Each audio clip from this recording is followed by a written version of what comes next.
अखण्डमण्डलाकारं व्याप्तं येन चराचरं तत्पदं दर्शितं येन तस्मै श्रीगुरवे नमः। सदाशिवसमारम्भां शङ्कराचार्यमध्यमां परां गुरुब्रह्मा गुरुर्विष्णु गुरुदेवो महेश्वरः गुरुसाक्षात् परब्रह्मा तस्मै श्रीगुरवे नमः। नित्यानन्दं परमसुखदं केवलं ज्ञानमूर्तिं विश्वातीतं गगनसदृशं तत्त्वमस्यादिलक्ष्यम् एकं नित्यं विमलमचलं सर्वधी साक्षिभूतं भावातीतं त्रिगुणरहितं सद्गुरुं तं नमामि। ॐ सहना भवतु सहनौ भुनक्तु सह वीर्यं करवावहै तेजस्विनावधीतमस्तु मा विद्विषावहै। ॐ शान्ति शान्ति शान्ति।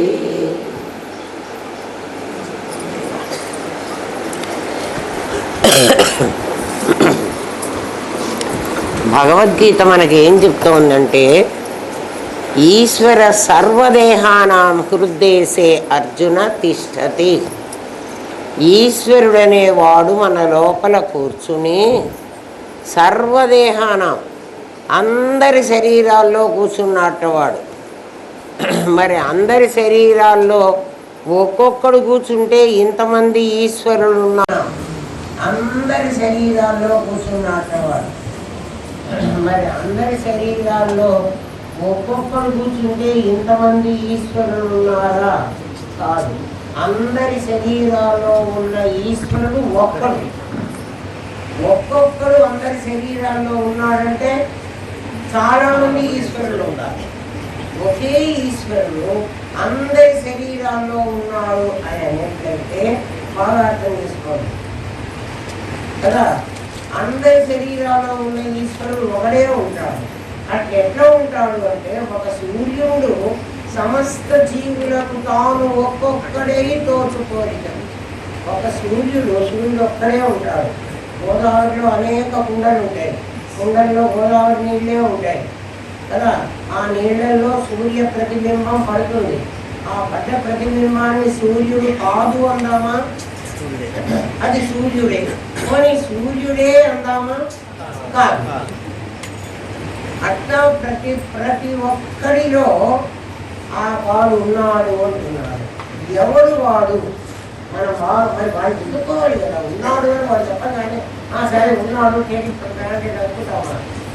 అవునా? భగవద్గీత చెప్పింది కదా, ఈశ్వరుడు అందరి హృదయంలో ఉన్నట్ట. ఉన్నాడు. ఆ ఉన్నవాడు నాకు తెలియాలి. నాకు తెలిస్తేనే నేను వాడిని నమ్ముతా, లేకపోతే నేను నమ్మను. నీకు మనకు తెలియాలి. వాడు ఏం చేస్తూ ఉంటాడో కూడా చెప్పారు. వాడు ఉన్నాడు ఎప్పుడూ కూడా దాని అది వచ్చే దాన్ని బట్టి దాని వ్యవహారం మనకు తెలియాలి కదా. వాడు పని చేస్తూ ఉన్నట్ట లోపల కూర్చోడు. ఎవడు? ఆ ఈశ్వరుడు అనేవాడు. ఇందాకేమన్నాడంటే, ఈశ్వరుడు అనేవాడు ప్రతిబింబం అన్నారు.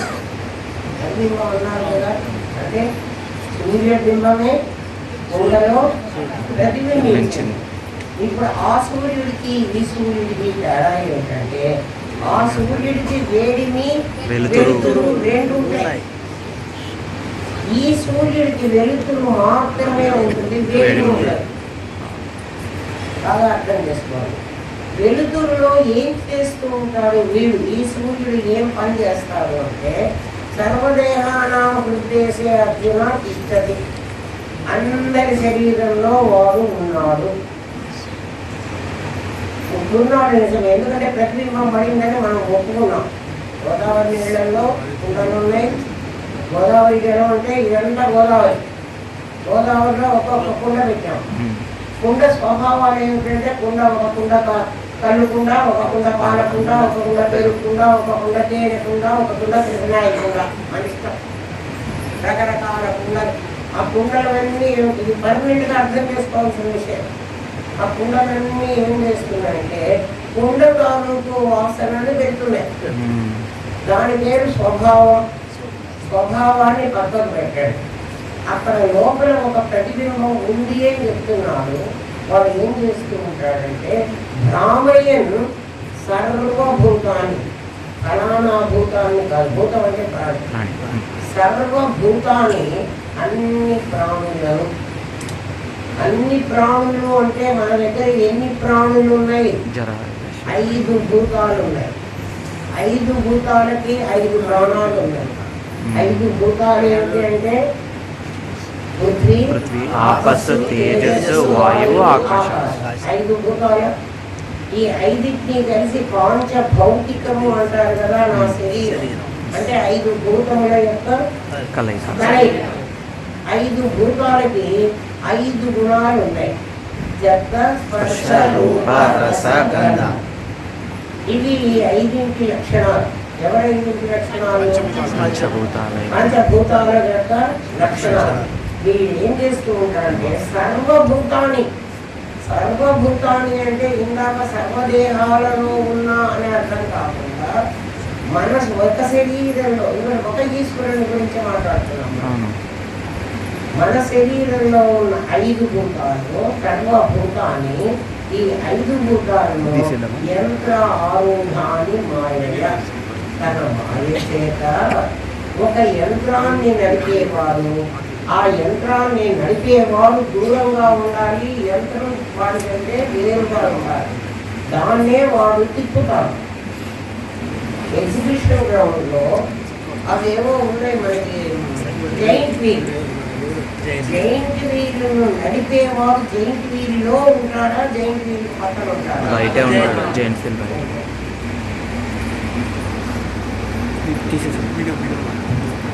జైంట్ వీల్ పక్కన ఉంటాడు కదా. వాడు వీల్లో ఉంటాడు, వాడు తిరగడు. అందుకు వీడు వేరుగా ఉంటాడని చెప్పడం. ఈ వేరుగా ఉన్నవాడు ఏం చేస్తాడంటే వీడు ఆపరేట్ చేస్తూ ఉంటాడు, అది ఆపరేట్ అవుతూ ఉంటుంది. అంటే మన శరీరంలో ఉన్న 5 భూతాలు, 5 భూతాల యొక్క గుణాలు శబ్ద, స్పర్శ, రూప, రస, గంధ. వీటిని లోపల ఉండి వాడు ఆపరేట్ చేస్తాడు. ఎట్లా ఆపరేట్ చేస్తాడు? శబ్ద, స్పర్శ, రూప, రస, గంధాలు. వీటిని లోపల ఉండి వాడు ఆపరేట్ చేస్తాడు. ఎట్లా ఆపరేట్ చేస్తాడంటే సూర్యుడికి వేడిమి వెలుతురు ఉన్నట్టుగా ఈ సూర్యుడికి ఓన్లీ వెలుతురే ఉంది, వేడిమి లేదు. ఏ సూర్యుడికి? మనలో పడ్డ సూర్యుడికి. వీడు ఏం చేస్తూ ఉంటాడంటే ఆ కుండలో పడ్డ ప్రతిబింబం, కుండలో అంతకుముందు చీకటి ఉంది, కుండలో పడ్డ సూర్యబింబం వల్ల కుండంతా కాంతితో ప్రకాశిస్తోంది. ఆ కాంతిలో ఈ 5గురు వీళ్ళ పనులు చేసుకుంటున్నారు. ఇప్పుడు సూర్యకాంతి వీళ్ళకి పని చేయిస్తోందా, కాంతిలో వీళ్ళు వీళ్ళ పని చేసుకుంటున్నారా? అది కథ. వీళ్ళు వీళ్ళ పని, మళ్ళీ సూర్యుడు ఏం చెయ్యడు, అది మాయ. వాడు చేస్తున్నాడు అనిపించుకుని వాడు చెయ్యడు, వీళ్ళే చేసుకుంటారు. వీళ్ళు చేసుకోవాలంటే వాళ్ళు లేకపోయినా చేసుకోవచ్చు కదా, చేసుకోరు. మనం ఎట్లా అర్థం చేసుకోవాలంటే ఈ శ్లోకం చాలా కష్టమైంది ఏం కాదు. మనకు అర్థమైతే తేలికైంది, మనకు అర్థం కాకపోతే కష్టమైంది కూడా కాదు. మనకు అర్థమైనంత అర్థమవుతుంది అంతే. తెల్లవారింది పనులు చేసుకోవాలి. తెల్లవారగానే అంటే సూర్యోదయం కాగానే మన నిద్ర లేవగానే అమ్మో ఇంత తెల్లవారిందా అని అనుకుని నిద్ర లేచాం. సూర్యుడు అన్ని పనులు చేయడానికి ప్రేరేపించటల్లా. చాకలివాడు చాకలి పని చేస్తున్నాడు, మంగలివాడు మంగలి పని చేస్తున్నాడు, ఆఫీస్కి వెళ్ళేవాడు ఆఫీస్ పని చేసుకుంటున్నాడు, ఎవడి పని వాడు చేసుకుంటున్నాడు. చేయడానికి కారణం ఎవరైనారు? సూర్యుడు కారణమైనాడు. సూర్యుడు చేయిస్తున్నాడా? చేయించడు. యంత్రారూఢాని, ఆ యంత్రం మీద వాడు కూర్చుని అంటే ఎలా కూర్చుని? మా గురుదేవులు మాకు చెప్పింది ఎట్లా అంటే, నేను మీకు ఇన్ని రకాలుగా చెప్తున్నాను కానీ మా గురుదేవులు మాకు చెప్పింది, ఆ కాలంలో నూనె గానుగాని ఉండేది. నూనె గానుగకు ఒక ఎద్దును కడతారు, ఎద్దునో లేకపోతే దున్నపోతునో కడతారు. అది అందులో ధాన్యం పోస్తారు, నువ్వులు కానీ ఏవో నూనె వచ్చే ధాన్యం ఏదన్నా అందులో పోస్తారు. పోస్తే అది తిరుగుతూ ఉంటుంది. ఆ దున్నపోతుకి కానీ ఎద్దుకు కానీ సంబంధం లేదు, అది నడుస్తూ ఉంటుంది అంతే. అదేం మనలాగా రోడ్లో వేసి దంచి అవి ఆ పనులు చేయదు. దాని మీద ఒకడు కూర్చొని ఉంటాడు, వాడు కూడా ఏం చెయ్యడు. గానుగ తిరుగుతూ ఉంటే గానుగ మీద ఒకడు కూర్చుంటాడు, ఆ కడ్డీ మీద. వాడు కూర్చోకపోతే ఈ దున్నపోతు నడవదు. వాడు దున్నపోతునే నడిపిస్తున్నాడు, కానీ ఒకసారి ఎద్దును కూడా కడతారు, వాడు నడవడు. ఇప్పుడు వాడు ఏ పని చెయ్యకుండా వాడు మొత్తం పని చేసినట్టు ఎట్లా అనుకుంటున్నామో, యంత్ర ఆరూఢాన్ని దాని మీద కూర్చొని వాడు చేస్తున్నట్టుగా నటించడమే మాయ. చేయటంలే వాడు, అర్థమవుతుందా? ఆ విధంగా నడిపిస్తున్నాడు ఈ శరీరాన్ని. కాబట్టి శరీరం నడవటం అనేది జీవుడు, నడిపించేవాడు ఈశ్వరుడు. జీవేశ్వరులు ఇద్దరు ఎక్కడున్నారంటే ఇక్కడే ఉన్నారు. మన లెక్కలో జీవుడు ఇక్కడ ఉంటాడు, ఈశ్వరుడు అక్కడ ఉంటాడు. మన లెక్కలో జీవుడు ఎక్కడుంటాడు? మనమే. ఈశ్వరుడు ఎక్కడుంటాడు? పైవాడు కాదు. జీవేశ్వరులు ఇద్దరు మన దగ్గరే ఉన్నారు. ఇప్పుడు వాడు ఉన్నాడా లేడా అని మీకు చూపెట్టాలి. చూడడానికి రెడీగా ఉన్నారా? చూడడమే కాదు, నిలబెట్టుకోవాలి కదా. చూపెట్టే వరకే మేము. స్థూల అరుంధతి న్యాయం అంటే అదిగో అరుంధతి నక్షత్రం అక్కడుంది అని చూపిస్తున్నాడు. పెళ్ళైన ప్రతి పిల్లవాడికి ప్రతి పిల్లకి ఎంతమంది అరుంధతి నక్షత్రాన్ని గుర్తుపెట్టుకున్నారు? ఇప్పుడు మళ్ళీ నాకు చూపించండి అంటే మీరు చూడలే. ఇది కూడా అట్లా చేసుకుంటే నేను చూపెట్టినా మీకు ప్రయోజనం ఉండదు కదా. అట్లా చేయవటండి. అరుంధతిని చూడండి, అట్లా జీవేశ్వరుని ఇద్దరిని చూడండి. ఎలా చూడాలంటే, నిన్న మనం నెమలి కోడి అని 2 బొమ్మలు తెచ్చుకున్నాం. నెమలి ఎలా వచ్చింది, కోడి ఎలా వచ్చింది అంటే ఒక వాసన వృత్తి అయింది. వాసన వృత్తి కావడానికి లోపల ఒక గాలిని నింపాం మనం కదా. గాలి ఏం చేసిందంటే ఆ వాసనని వృత్తి అనేటువంటి నామరూపాలుగా మనకు చూపెట్టింది. ఆ గాలి లేకపోతే చూపెట్టదు. సిద్ధాంతం అది. సిద్ధాంతంలో మనకేమర్థమైందంటే, ఒక గాలి, మనం పీల్చే గాలి, మనం రోజు గాలి పీలుస్తున్నాం. 21,600 సార్లు పీలుస్తాం ఒక్క రోజుకి గాలి. 21,600 సార్లు మనం రోజు. ఎవరన్నా కౌంట్ చేశాడా? మన ఋషులు కౌంట్ చేసి మనకు చెప్తున్నారు. అన్నిసార్లు మనం అంటారు. పీల్చేటప్పుడు ఇదే రహస్యం, ఇదే మంత్రం. హంస మంత్రం అంటారు దీన్ని. హంస మంత్రం పరమాత్మను తెలుసుకోవడానికి హంస గాయత్రి అని చెప్తారు. ఎవరైనా వినొచ్చు, కానీ మంత్రం సాధారణంగా చెప్పకూడదు. కానీ అద్వైతం వాడికి ఇది చెప్పకూడదు, ఇది చెప్పాలి అని లేదు. ఎందుకంటే వాడికి పాపం పుణ్యం, ఆ భయం భక్తి ఏమీ లేవు. వాడేమైనా మాట్లాడతాడు. హంస హంసాయ విద్మహే పరమహంసాయ ధీమతి తన్నో హంస ప్రచోదయాత్. ఇది మంత్రం. హంస ఏమిటి కదా. హంస హంసాయ విద్మహే. హంస హంస హంస హంస అని 10 సార్లు అంటే సోహం హంస హంస సోహం అని వస్తుంది మంత్రం. అది అహం సహ అనే మంత్రం సోహం అవుతుంది. అహం సహ అది నేను. అహం అంటే నేను, సహ అంటే అది. అహం సహ అది నేను. అది నేను అంటే తత్వమసి. మళ్ళీ నేనేమిటి? నేను అదే. అది నేనదే 10 సార్లు అనుకోండి. అది నేనదే. దాన్ని సంస్కృతంలో అంటే సోహం హంస, హంస సోహం, అదే మంత్రం. అది నేనది. ఇదేమిటండి హంస నేను ఎందుకు అవుతాను? నేను హంసను కాదు, కొంగని కాదు, నువ్వు హంసవే. హంస అని నిన్ను ఎందుకన్నారంటే హంసకొక్కదానికే పాలను నీళ్లను వేరు చెయ్యగలిగిన శక్తి ఉండేట. మనం పాలు నీళ్లు కలిపి మన మధు తీసుకొస్తాడు, మాకు పాలు నీళ్లు కలిపి. అసలు ఏ పాలవాడు కూడా నీళ్లు కలపకుండా పాలు తేలేడు. తెస్తే వాడికి అన్నం అరగదు. ఇంకా మీకు ఎదుగు ఇంకా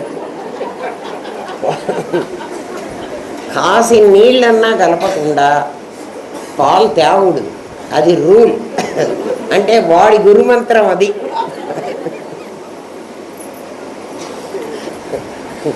అందుకని ఆ పాలు నీళ్ళు కలిసిన పాలను మనమైతే వేరు చేయలేము. మీటర్ పెట్టి వీడెవరన్నా ఆ పాలల్లో ఎన్ని నీళ్లు కలిసినాయో కనుక్కోగలరు. కానీ మొత్తం నీళ్లు పాలు హంసట ఒక పళ్ళెం నిండా నీళ్లు కలిసిన పాలు పోస్తే పాలు మాత్రం పీల్చుకుని నీళ్ళని వదిలేయగలరుట. చివరికి పళ్ళెల్లో మనకేం మిగులుతాయి? నీళ్లు మిగులుతాయి. పాలన్నీ హంస కడుపులోకి పోతాయి. అది హంస యొక్క గొప్పతనం. కొంగకు ఆ శక్తి లేదు, హంసకే ఆ శక్తి ఉంది. ఆ హంస ఏమిటి అంటే పాలు నీళ్లు హంస ఎలా వేరు చేసిందో నేను నాదిని నువ్వు అలా వేరు చేసుకోరా. ఎట్లా చేసుకోమంటావు? హంసని ఎగ్జాంపుల్గా తీసుకో, హంసని ఉదాహరణగా తీసుకో. నేను హంస అయిపోవాలి, అంతే కదా. నేను హంస అయిపోతే హంసలాగా నేను కూడా వేరు. ఇప్పుడు నేను హంసని ఎట్లా అవ్వాలి? మీరు అందరు హంస అయిపోయే పద్ధతి చెప్తుంది శాస్త్రం. ఎట్లా చెప్పిందండి అంటే ఒక్కసారి గాలి పీల్చండి, బాగా పీల్చండి. ఏం శబ్దం వచ్చింది చూడండి. హా అనే శబ్దం వస్తుంది చూడండి. శబ్దం వచ్చిందా? హా నోటితో పీల్చకండి, ముక్కుతో గాలి పీల్చండి బాగా లోపలికి. పీల్చినప్పుడు హకార సౌండ్ వస్తుంది, వదలండి, సా అనే శబ్దం వస్తుంది. నువ్వు గాలి పీలిస్తే హకారము, గాలి వదిలితే సకారము. ఏమ్మా హంస అది శబ్దం. అయితే నేను రోజు 21 సార్లు 21,600 సార్లు గాలి పీలుస్తున్నా కదా, 21,600 సార్లు నేను హంసనైపోతానా? హంస అయిపోవాలంటే హంస మీద దృష్టి పెడితే అవుతాం. ఎట్లా దృష్టి పెట్టమంటారు? చాలా ఈజీ అండి.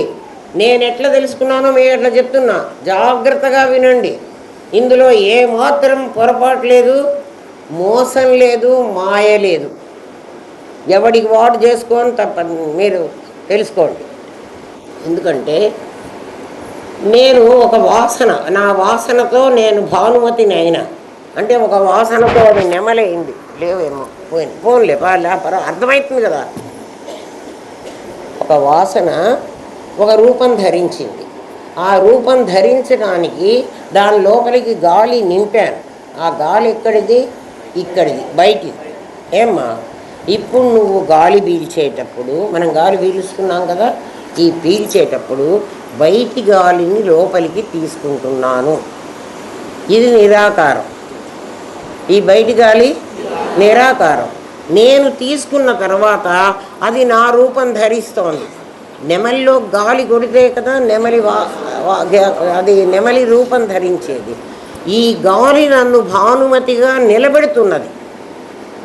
నేను గాలి పీల్చకపోతే అప్పుడు నేను భానుమతిని కాదు, అప్పుడు నేనేమవుతాను? శవమవుతా. ఇప్పుడేమైనాను? శివమైనాను. దేనివల్ల? గాలి పీల్చటం వల్ల. నేనే గాలి పీల్చలేకపోతే మీరందరు ఇక్కడి నుంచి పారిపోతారు. ఎందుకని? శవం పవిత్రమైంది కాదు, భయం. గాలి ఉంటే శివం, గాలి లేకపోతే శవం. ఏమ్మా ఆ గాలి ఇక్కడ నిరాకారం, నా లోపలికి వచ్చి సాకారమైంది కదా. ఏ గాలి అయితే నా లోపలికి వచ్చి 12 అంగుళాల గాలి, అది అంతకన్నా మనం పీల్చలేము. ఇక్కడ ఇంత గాలి ఉంది, పీల్చండి. ప్రాణాయామాలు ప్రత్యాహారాలు చేసే వాళ్ళకి ఇది రాదు, ఇది అర్థం కాదు. యోగా చేస్తున్నామండి, ఏమి యోగా చేస్తున్నాం? గాలి పీలుస్తున్నామండి. గాలి పీల్చంగానే సరిపోలే, గాలి పీలుస్తూ ఇది అనుకో. ఏమనుకోమంటావు? గాలి పీల్చేటప్పుడు నిరాకారమైన గాలి హమ్ అనేటువంటి శబ్దంతో ఏమ్మా నా లోపలికి వెళుతోంది. 12 అంగుళాల గాలి నా లోపలికి వెళ్ళి నన్ను నిలబెడుతున్నది. అదే గాలి సహా అనేటువంటి రూపంతో బయటికి వెళ్తోంది. హమ్ అని తీసుకుంటున్నప్పుడు అహం నా లోపలికి వచ్చింది. ఎవరు? ఆ గాలి. అహం అనే పేరుతో నేను తీసుకుంటున్నా, నేను కదా పీల్చాను. ఈ పీల్చడానికి ఎవడైతే నిన్ను గాలి పీల్చు అని అనగానే లోపల కూర్చొని అని పీలుస్తున్నాడే వాడు ఈశ్వరుడు. మీకు కనపడ్డాడా? కనపడతాడు. ఏయ్ కనపడలేదంటారేమిటి? పీల్చండి. వాడు లోపల ఉండకపోతే మీరు పీల్చలేరు. వాడు లోపల ఉన్నాడు. ఇప్పుడు నేను ఇట్లా ఉన్నాను, ఇప్పుడు వాడేం యాక్ట్ చేయటంలే. కూర్చున్నవాడిని నేను గబుక్కుని ఏం చేశాను? పీల్చాలంటే లోపల నుంచి ఒకడు లాగాలి. రా గాలి సక్ చేయాలి. లాక్కుంటున్నాడు ఒకడు. మీరు ప్రయత్నం చేసుకోండి. మిమ్మల్ని అది చేయొద్దన్ను. ఇక్కడ కూర్చున్నా కూడా ఆ పని చేయొచ్చు. ఎందుకంటే ఎవడికి వాడికి తెలియాలి కదా. నాలోకి వస్తున్న గాలి అహం. అదేమవుతోంది? అహం అవుతోంది. లోపలికి వచ్చి ఏమైంది? అహం అయిందంటే ఏమర్థము? నా గాలి అది. ఇంత గాలి ఇక్కడుంటే నా గాలి మాత్రమే. అది నా గాలి అని ఎందుకన్నాను? ఇది నా డబ్బు, ఇది నా శరీరం అన్నట్టుగానే ఇది నా గాలి. ఎందుకని? నా శరీరంలోకి వచ్చింది కాబట్టి. వచ్చి పోనీ నా గాలి అయితే నా దగ్గర ఉండాలి కదా, ఉండదు, ఉంచుకోలేను. అందుకని డబ్బులు కూడా అంతే కదరా. మనం సంపాదించి డబ్బులు బ్యాంకులో పెట్టుకుంటామా? డబ్బులు వాడుకుంటాం. ఎన్ని డబ్బులు వచ్చినా వాడుకుంటాం. మిగిలితే మన కోరికలకు మించి కనుక డబ్బులు వస్తే అప్పుడు బ్యాంకులో పెడతాం. మన కోరికలకు సరిపోయేవి వాడుకుంటాం. ఇప్పుడు నా లోపలికి వచ్చిన గాలిని నేను వాడుకుని అంటే దానిలో ఉన్న ఆక్సిజన్ని నేను తీసుకొని నాలో ఉన్న మాలిన్యమైన కార్బన్ డైఆక్సైడ్ అనే పేరుతో ఉన్న మలినాలు, నా శరీరంలో ఉన్న మలినాలన్నీ దాంట్లో వదిలేస్తున్నా. కావాలంటే ఇది నిజమో అబద్ధమో అయితే మీ అరచెయ్యే పెట్టుకుని మీ నోటి దగ్గర పెట్టుకుని బాగా గాలి పీల్చి గాలిని మీ చేతికి వదలండి. ఈ చెయ్యి వాసన చూడండి, మీకు అర్థమైపోతుంది. ఒకసారి చూసుకోండి, తెలుస్తుంది. వదిలిన గాలి మంచి వాసన వచ్చింది కదా. ముందు ఒట్టి చెయ్యి వాసన చూసుకోండి. ఒట్టి చెయ్యి బాగుంది. మీ లోపలి గాలి ఎంత మలినాన్ని ఈ గాలిలోకి పంపిస్తోందో అర్థం చేసుకోండి. అట్లా ఒకడు కాదు. ఈ గాలి ఎందుకు కలుషితమవుతోంది? మనమందరం మన మలినాలన్నీ దాంట్లోకి వదులుతున్నాం. మనమందరం ఎవరండి? స్వభావాలు. ఇందాక చెప్పానే ఏమిటి? సర్వభూతానాం హృద్దేశే అర్జున తిష్టతి భ్రామయన్ సర్వభూతాని. ఈ 5 రకాలైనటువంటి భూతములను అంటే పృథ్వీ, ఆపస్సు, తేజస్సు, వాయువు, 5 భూతాలు ఉన్నాయి మన దగ్గర. ఈ 5 భూతాల దగ్గర నుంచి వచ్చిన మాలిన్యం ఎట్లొస్తుంది? శబ్దస్పర్శ రూప రసగంధాలనే జ్ఞానేంద్రియాల ద్వారా కదా. వాక్పాణి పాద పాయూపస్థలనే కర్మేంద్రియాల ద్వారా నువ్వు 4 ఇవి 5 అవి 5 10 ఇంద్రియాల ద్వారా వదులుతూనే ఉన్నావు. ఏం వదులుతున్నాను?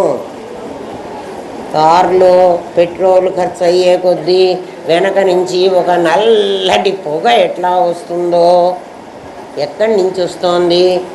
పెట్రోల్ అంతా ఖాళీ, మన శరీరంలో అదంతా ఖాళీ, అదంతా బయటికి వస్తోంది, నీకు కనపడదు. ఎందుకని కనపడదు నాకు? అది నిరాకారం కాబట్టి. ఏది నిరాకారం? ఈ నేను నిరాకారం, ఈ నాది సాకారం. ఈ రెండింటినీ వేరు చెయ్యాలంటే నువ్వు హంస అవ్వాలి. హంసనై నేనేం చేయమంటారు? అహం అని గాలి పీల్చుకుంటూ, సహా అని దాన్ని వదులుతూ, అహం సహ. అహం అంటే నా లోపలికి తీసుకున్నాను, ఏది సహా దాంట్లోకే వదులుతున్నా, మళ్ళీ తీసుకుంటున్నా, మళ్ళీ వదులుతున్నా, మళ్ళీ తీసుకుంటున్నా, మళ్ళీ వదులుతున్నా. అంటే దానికి నాకు తేడా లేదు. నేను తీసుకునేటప్పుడు స్వచ్ఛమైన గాలిని తీసుకుంటా, నేను వదిలేటప్పుడు మలినమైన గాలిని వదులుతా. ఆ మలినాన్ని ఇది మళ్ళీ శుభ్రం చేసుకుంటుంది. ఎలా శుభ్రం చేసుకుంటుందండి? ఆ మొక్కలకి చెట్లకి అన్నీ పిలిచి వీళ్ళంతా వదిలేరే, నువ్వంతా తీసుకుని వాళ్ళకి మళ్ళీ ఆక్సిజన్ ఇవ్వవే. ఈ కార్బన్ డైఆక్సైడ్ అన్నీ అవి తీసుకుని మళ్ళీ ఆక్సిజన్ని అవి వదులుతాయి. అయితే అవి పొద్దున ఒక రకంగా, రాత్రి ఒక రకంగా. బాటనీ వాళ్ళని అడిగితే చెప్తారు మీకు. ఈ పని వాళ్ళు చేస్తున్నారట. ఇప్పుడు హంస ఎక్కడుంది అంటే నీ వాయు రూపంగా నీ ప్రాణం అనే పేరుతో నీ దగ్గర ఉంది. నువ్వు ప్రతిసారి గాలి పీలుస్తూ, గాలి నువ్వు బాత్రూంలో ఉన్నా పీల్చచ్చు, బెడ్రూమ్లో ఉన్నా పీల్చచ్చు, పని చేస్తున్నా పీల్చచ్చు, వర్క్ చేస్తున్నా పీల్చచ్చు. నేను ఆఫీస్ వర్క్ చేసుకుంటున్నానండి, మీరు మంత్రజపం చేయమంటారు, నన్ను ఎట్లా చేయమంటారు? ఏం భయం లేదు నాయన, చేసుకో. నువ్వే పని చేస్తున్నా, నువ్వు గాలి పీల్చినప్పుడు హకారాన్ని, నువ్వు గాలి వదులుతున్నప్పుడు సకారాన్ని జ్ఞాపకం చేసుకుంటే చాలు. గాలి వదలద్దు, మార్చద్దు. గాలి ఎక్కువ పీల్చద్దు, తక్కువ వదలద్దు. నువ్వు ఆ పీల్చినప్పుడల్లా ఏమనుకో, ఓ ఈ గాలి నా లోపలికి వెళ్ళి నా జీవుణ్ణి తయారు చేస్తోంది. మళ్ళీ ఇది బయటికి వెళ్ళి ఏం చేస్తోంది? మళ్ళీ ఆ మాలిన్యాన్ని శుద్ధి చేసుకుని మళ్ళీ వస్తున్నది, మళ్ళీ వస్తోంది, మళ్ళీ పోతోంది. ఆ పని జరగడానికి నా దగ్గర ఈ శరీరం కాకుండా ఈశ్వరుడు అనేవాడు ఎవడో ఒకడు లోపల ఉన్నాడు. వాడేం చేస్తున్నాడు? వాడిని చూపిస్తా ఇప్పుడు మీకు. గాలి పీల్చిన తర్వాత ఒక్కసారి ముక్కు మూసుకోండి. గాలి బాగా పీల్చిన తర్వాత ఒక్క క్షణం అవుతూనే వాడు లోపల నుంచి ఆ చెయ్యి ఇంకా ఉంచబాకు, అది తీయకపోతే నేను వదిలేస్తా అని ఎవడైతే అడుగుతున్నాడో వాడు ఈశ్వరుడు. అంటే వాడు ఏం చేస్తుంటాడు? నీ లోపలికి గాలి పీల్చేందుకు హెల్ప్ చేస్తూ వాడు పీల్చాడు. పీల్చేది నువ్వే. నీ ముక్కుతో నువ్వే పీలుస్తావు, నీవే వదులుతావు. ఆ పీల్చడము వదలడము అనేటువంటి ఫంక్షన్ని వాడు చేయిస్తున్నాడు. వాడు చేయిస్తున్నాడా చేస్తున్నాడా? చేయిస్తున్నాడు. 800 సార్లు నువ్వు పీలుస్తావు నిద్రపోతూ కూడా కదా. నేను నిద్రపోతున్నా కదండి, గాలి ఎవడు పీలుస్తున్నాడు అంటే ఈశ్వరుడు మెళుకువతో ఉంటాడు. ఈ క్రియ జరుగుతూనే ఉంటుంది, ఇది జరుగుతూనే ఉంటుంది. కాబట్టి అది నీకు తెలియదు, నువ్వు కాదు పీలుస్తున్నది నీ లోపల. అది ఈశ్వర సర్వదేహానాం హృద్దేశే అర్జున తిష్టతి. వాడు ఏం చేస్తూ ఉంటాడు? భ్రామయన్ సర్వభూతాన్ని యంత్రారూఢాన్ని. ఈ యంత్రం మీద వాడు కూర్చున్నాడు. ఎక్కడ కూర్చున్నాడు? నీ లోపల కూర్చున్నాడు. వాడే నీకు ఆలోచన కలిగిస్తున్నావు. గాలి పీల్చడం వదలడం ఎలాగో నీకు ఆలోచన రావడం విత్డ్రా అవ్వడం కూడా అలాంటిదే. నీ లోపల ఉన్నటువంటి బుద్ధితో పని చేయిస్తున్నవాడు వాడే. ఇప్పుడు జీవేశ్వరులు ఇద్దరు మీ దగ్గర ఉన్నారని నీకు అర్థమైందా? నువ్వు ఆ భావన చేస్తూ గాలి పీల్చడం అనే మంత్రం వేరే జపం చేయక్కర్లా. నువ్వు గాలి పీలుస్తూ గాలి వదులుతూ, ఇది నువ్వు అనుకోకుండా జరుగుతుంది, అసంకల్పితం. ఇది నువ్వు సంకల్పం చేయక్కర్లే. పుట్టిన బిడ్డ ఏ మంత్రము నేర్చుకోలే, వాడు కూడా గాలి పీలుస్తున్నాడు. వాడు పీల్చకపోతే 2 దెబ్బలు కొట్టి వాడితో పీల్పిస్తారు. వాడు అమ్మ కడుపులో ఉండి బద్ధకంగా వాడు అమ్మ పీల్చిన దాంతో గడుపుకుంటుంటాడు, కాలం గడుపుకుంటాడు. పరాన్న భుక్కులాగా. పరాన్న భుక్కు అంటారు. అంటే వాడు ఆహారం సంపాదించుకోకుండా కొన్ని జీవులు ఉంటాయి, అవి సంపాదించుకోవు. ఎవరన్నా సంపాదించింది తింటూ, మనం కూడా అంతే. ఎవడో సంపాదించింది మనం తిన్నామంటే పరాన్న భుక్కులం అవుతాం.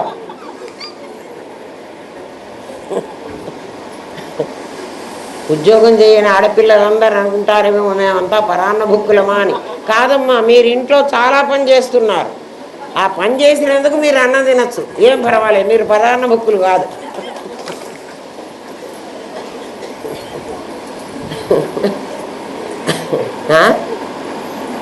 అటువంటి జీవరాశులు ఉంటాయి పరాన్న భుక్కులు. ఏమమ్మా అది పారసైట్సేలే.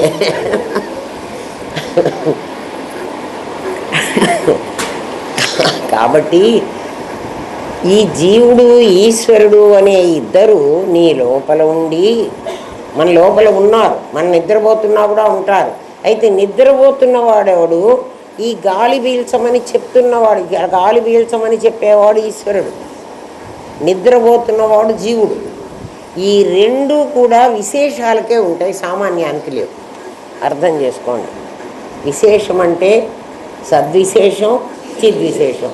ఇప్పుడు చిద్విశేషం ఈ గాలి పీల్చటం వదలడం అనేది అర్థమైందా? ఇప్పుడు మన దగ్గర ఉన్నారా? మరి హంస జపం ఏమిటి? హంస గాయత్రి ఏమిటి? అహం సహ అహం, సోహం హంస, హంస సోహం. ఇది మంత్రం. సోహం అనే కత్తితోటి మోహము తెగవేయరా. సోహం అనేది ఒక కత్తిట నీ చేతిలోకి ఇస్తున్నాడు, ఒక కత్తి. ఏం చేయమంటావు? మోహాన్ని తెగవే. ఏ మోహము? నా కొడుకంటే నాకు చాలా ఇష్టం అండి, మా అమ్మాయి అంటే నాకు చాలా ప్రేమ. అది కాదు నాయన, నేనంటే నాకు చాలా ప్రేమ. నేను అంటే నాదైన నేను. అబ్బా, అది ఆ నాదైన నేనును, అది మోహం నీకు. ఆ మోహమే వదలలేక మరణం అంటే చాలా భయం. చావంటే భయం. ఎందుకు?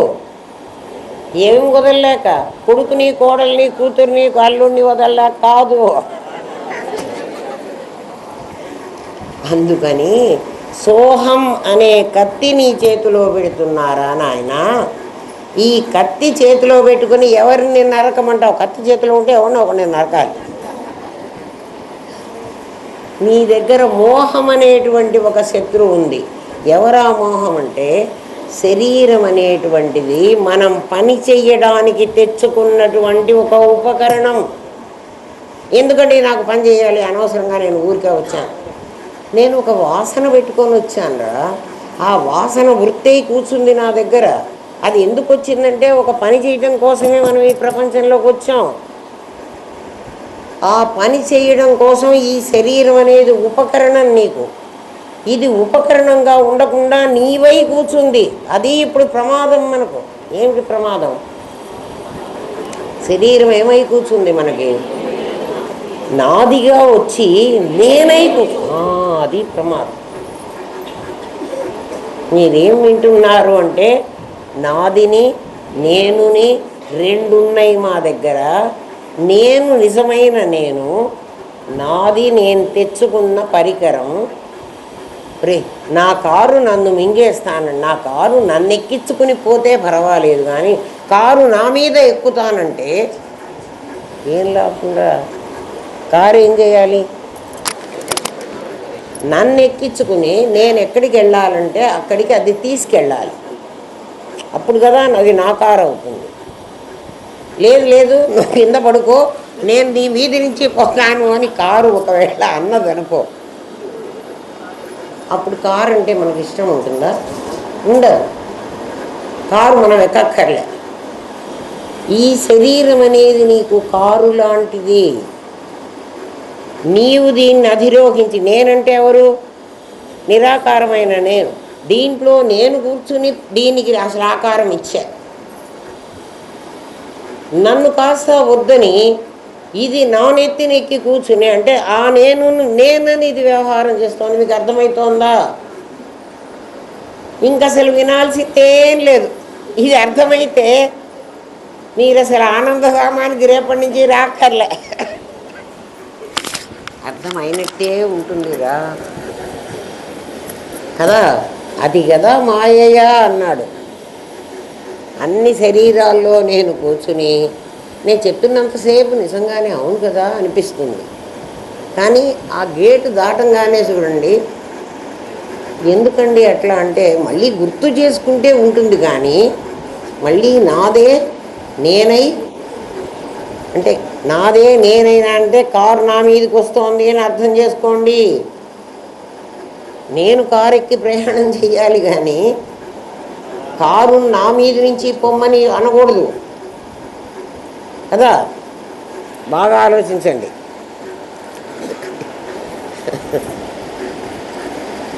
వీడు ఏం చేస్తూ ఉంటాడంటే, ఎందుకురా వీడు మాటకు ముందు ఆ గాలి పీల్చుకోవడం ఆ వదలడం 21,600 సార్లు వాడికి ఏం పని గాలి పీల్చడం? ఆ గాలిని అక్కడ ఉండనివ్వరాదా అంటే, ఆ గాలి ఎక్కడుంటే నీ శరీరం పని చెయ్యదు. నీ శరీరం పని చెయ్యడానికి పెట్రోల్ ఆ గాలి. ఆ గాలి ఏం చేస్తూ ఉంటుందంటే, నీవు తిన్న ఆహారాన్ని జీర్ణం చేయడం కోసం, నీ కండరాలని కదిలించటం కోసం, చూడండి, నీ రక్తాన్ని ప్రసరింపచేయడం కోసం, బ్లడ్ ప్రెషర్ వల్ల ఏం చేస్తోంది బ్లడ్? అది ఒక పర్టికులర్ 120/80 అన్నటువంటి ఆ స్టేట్లో కనుక బ్లడ్ ప్రవహిస్తూ ఉంటే ఏం ప్రమాదం లేదు. అది 180/100 ఉందనుకో, అంటే ఏమవుతోంది? ఫ్లడ్స్ వస్తున్నాయి. నది ప్రవహించకుండా, నది ప్రవహిస్తే మనకు కావలసిన ఆహారమో నీళ్ళో పొలాలు పంటో ఉంటుంది. ఫ్లడ్స్ వచ్చేస్తే అది ప్రెషర్, బ్లడ్కి ప్రెషర్. అది ఏం చేస్తుందంటే, మనం పీల్చిన గాలి ఎందుకు పీల్చాలి అంటే, నువ్వు పీల్చిన గాలి నీ శరీరంలోకి వెళ్ళి అది చెప్పాడు కదా, సర్వభూతాన్ని, నీ రక్తం, నీ మాంసం, నీ మధ్య కదా, రక్త, అస్థి, మేదో 7 ఉన్నాయి మనకి. వాటినన్నిటినీ పని చేయించి, నువ్వు తిన్న ఆహారాన్ని అరిగించి, దాంట్లో అనవసరమైన పదార్థాలను వాటిని కూడా పరిచయించి, అక్కడ కూడా గాలి కావాలి నీకు వాటిని పంపించాలంటే కదా. అందులో ఉన్న సారం మాత్రం నీ శరీరానికి అందిస్తుంది. ఎంత పని చేస్తుంది? ఎవర్రా ఈ పని చేసి? 12 అంగుళాల గాలి, 12 అంగుళాల గాలి ఏం పని చేస్తుంది? మనకు ఆటోమేటిక్గా జరుగుతోంది కాబట్టి మనకేం తెలియదు. మనం రకరకాలైనవి, పనికొచ్చేవి, పనికిరానివి కదా. పాపం డ్రగ్స్ తీసుకున్నా తాగినా కూడా ఈ గాలే దాన్ని క్లీన్ చేసి కొంతకాలం పాటు నీ శరీరాన్ని బతికిస్తుంది. తర్వాత ఇంకా నీ చేయలేనురా, నీ సావు నువ్వు సావమని.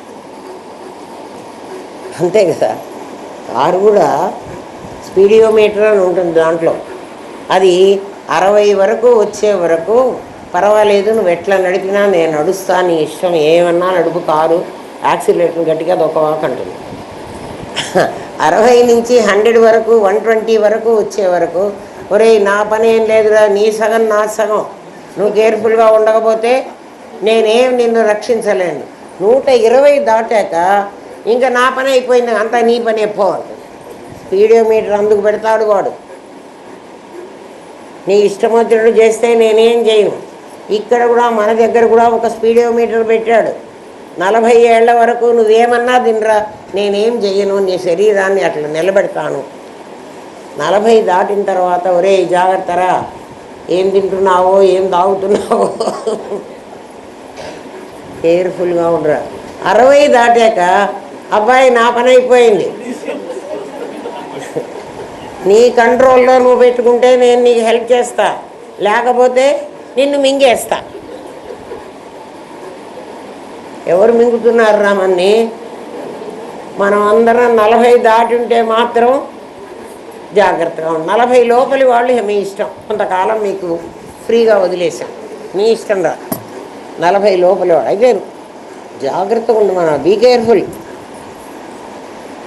40 దాటిన వాడు మాత్రం నాయన జాగ్రత్తగా ఉండండి. ఎవడు జాగ్రత్త వాడిది. శరీరం ఇక నేనేం చేయనంటుంది కదా. సా ఆత్మ సతు విజ్ఞేయ. శాస్త్రం ఇంత చిన్న మాట. సా ఆత్మ, అది ఆత్మ. ఏది ఆత్మ? ఏదైతే నీ దగ్గర ఉండి నీ శరీరంతో పనిచేయిస్తోందో, అంటే శరీరము తర్వాత లోపల ఉన్న అది, వీళ్ళిద్దరూ కలిసి ఒకటి పని చేసేది, ఒకటి పని చేయించేది. నువ్వు ఆ రెండింటిని, ఒకటి సహా ఒకటి అహం, ఈ రెండింటినీ నువ్వు గుర్తించగలిగితే మరి నేనెవరండి గుర్తించడానికి? అవి 2 ఉన్నాయన్నావు. వాటిని గుర్తించాలంటే నేను వాటికంటే భిన్నంగా ఉండాలి. అవి 2 నీ విశేషాలురా. నువ్వు సామాన్యానివి, నేను సామాన్యాన్ని అని నువ్వు తెలుసుకుంటే అదే ఆత్మ. ఇంకా ఆత్మ ఎక్కడెక్కడో లేదు.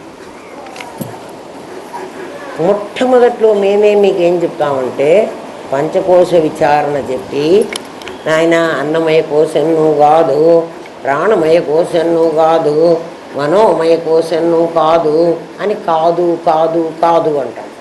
ఈ 5 కూడా నాదేరా, నాది మొత్తం నువ్వు కాదు కదా. నాది మొత్తం నువ్వు కాదు. బెడ్రూమ్లో కసువు నువ్వు కాదు, బాత్రూంలో కసువు నువ్వు కాదు కదా, హాల్లో కసువు నువ్వు కాదు. అన్నీ పరకబెట్టి చిమ్ముకుంటుండేది. ఇది బెడ్రూమ్లో కసువు, ఇది బాత్రూంలో కసువు, ఇది హాల్లో కసువు, అంతా కలిసి చెత్తబుట్టలో వేసేప్పుడు మొత్తం కసువు. ఇది మొత్తం కసువు. ఏది?